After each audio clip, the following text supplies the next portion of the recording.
Welcome to Off the Sacred podcast. This is your host Wondesen. In this podcast, I will summarize and present long classic literature, history, and philosophical works for people in a hurry. This is not meant to replace or substitute reading or reflection, but to stimulate it. Welcome to Off the Sacred podcast. Today we are diving into one of the greatest psychological novels ever written, Crime and Punishment by Fyodor Dostoevsky. This is not just a crime story, it's a profound exploration of guilt, redemption, the human conscience, and the dangers of radical ideas. Dostoevsky wrote it during a turbulent time in Russia, the 1860s, when nihilism, the rejection of traditional morality, religion, and authority, was spreading among young intellectuals. The novel is partly a response to those ideas. At its heart is Rodion Raskolnikov, a poor ex-student who commits murder to test a dangerous theory. Let's walk through the plot, characters, major themes, and why this book still haunts readers today. Let's walk through the major characters. There is Rodion Raskolnikov, a tormented intellectual, split between pride and compassion. And there is Sonia Marmeladov, saintly figure of suffering and faith, represents redemption through love. And there is Porfiry Petrovich, a brilliant detective who uses psychology, not force. And there is Svidrigailov, a cynical, immoral double of Raskolnikov, shows where his ideas lead. And there is Razmokin, a loyal, practical friend, embodies healthy human values. And lastly, there is Dunya, a strong, proud sister who nearly sacrifices herself for a family. Russia in the 1860s was changing fast. Serfdom had ended in 1861, but poverty and inequality exploded in cities like St. Petersburg. Young radicals embraced nihilism and utilitarianism.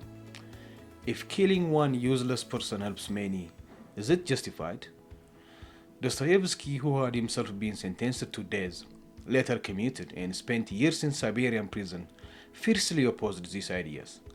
He believed that true morality comes from compassion, suffering, and Christian love, not cold rational theories. Crime and Punishment is his dramatic argument against the notion that extraordinary people can step over moral laws. The novel is divided into 6 parts plus a short epilogue. In part 1 is where the crime is narrated. We meet Rodion Raskolnikov, a brilliant but impoverished former law student living in a tiny, stifling attic room in St. Petersburg. He is feverish, alienated, and starving. He has developed a theory. Humanity is divided into ordinary people who must obey laws and extraordinary people like Napoleon who have the right to transgress laws for a higher good. Who have the right to transgress laws for a higher good. To prove he is extraordinary, Raskolnikov plans to murder Alyona Ivanovna, a cruel old pawnbroker who exploits the poor. He rehearses the act, then carries it out with an axe. He kills Alyona and in a panic also her gentle half-sister Lizaveta, who walks in unexpectedly. He steals some money and trinkets but flees in terror. Almost immediately, guilt and paranoia begin to destroy him. Raskolnikov falls dangerously ill. His loyal friend Razmukin cares for him. His mother Pulcheria and sister Dunya arrive in the city. Dunya is being pressured to marry the selfish lawyer Luzin for financial security. Meanwhile, the shrewd police investigator Porfiry Petrovich begins to suspect Raskolnikov. Porfiry never accuses him directly. He plays psychological games, planting doubt and watching Raskolnikov unravel. Raskolnikov also meets the alcoholic Marmeladov, whose daughter Sonia has been forced into prostitution to feed the family. Sonia becomes crucial later. More characters enter. The sinister Svidrigailov, Dunya's former employer, who lusts after her, and the hypocritical radical Lebeziatnikov. Raskolnikov oscillates between arrogance, I am above morality, and crushing remorse. Porfiry confronts him more aggressively. Raskolnikov almost confesses several times. Tragedy strikes when Marmeladov dies and Katrina, his wife, goes mad. In a fevered moment, Raskolnikov visits Sonia and reads the story of Lazarus with her, the resurrection symbolizing hope. Svidrigailov overhears Raskolnikov's confession to Sonia and tries to blackmail Dunya. After failing, he kills himself. Tormented beyond endurance, Raskolnikov finally confesses to the police. He is sentenced to 8 years of hard labor in Siberia. In the epilogue, he remains proud and isolated among the prisoners until a serious illness brings him close to death. When he recovers, he finally opens his heart to Sonia, who has followed him to Siberia. Their love marks the beginning of his spiritual resurrection. Let's walk through the key themes of this book. Theme 1 is guilt and psychological punishment. The real punishment is not Siberia. It's the torment inside Raskolnikov's mind. Dostoevsky shows that a guilty conscience is far worse than any prison. Theme 2, crime and morality. Raskolnikov's extraordinary man theory is dismantled.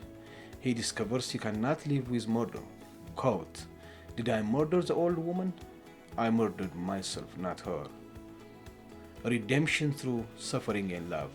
Dostoevsky believed suffering can purify the soul. Sonia's selfless love and faith guide Raskolnikov toward renewal. Alienation versus human connection. Raskolnikov starts isolated and proud. He ends by accepting love and community. Critique of nihilism and utilitarianism. The novel warns against ideologies that justify evil for a supposed greater good. Pain and suffering are always inevitable for the large intelligence and a deep hurt. Intelligence without compassion leads to suffering. To go wrong in one's own way is better than to go right in someone else's. This is Raskolnikov's pride in his independence. He who has a why to live can bear almost anyhow, indirectly echoed in Sonia's face, giving meaning to suffering. Why does this novel matters today? Crime and Punishment is more than a 19th century Russian novel. It's a timeless study of the human soul. Dostoevsky asks, can we justify evil for a higher cause? What happens when intellect overrides conscience? Can a person be redeemed after terrible wrong? In our own time, when ideologies still tempt people to dehumanize others, when mental health struggles are widespread, and when questions of justice and forgiveness remain urgent, this book speaks powerfully. Raskolnikov's journey reminds us that true punishment is internal, and true redemption often comes through humility, love, and connection with others. Thank you for listening. I would love to hear your thoughts. Which character or theme resonates most with you?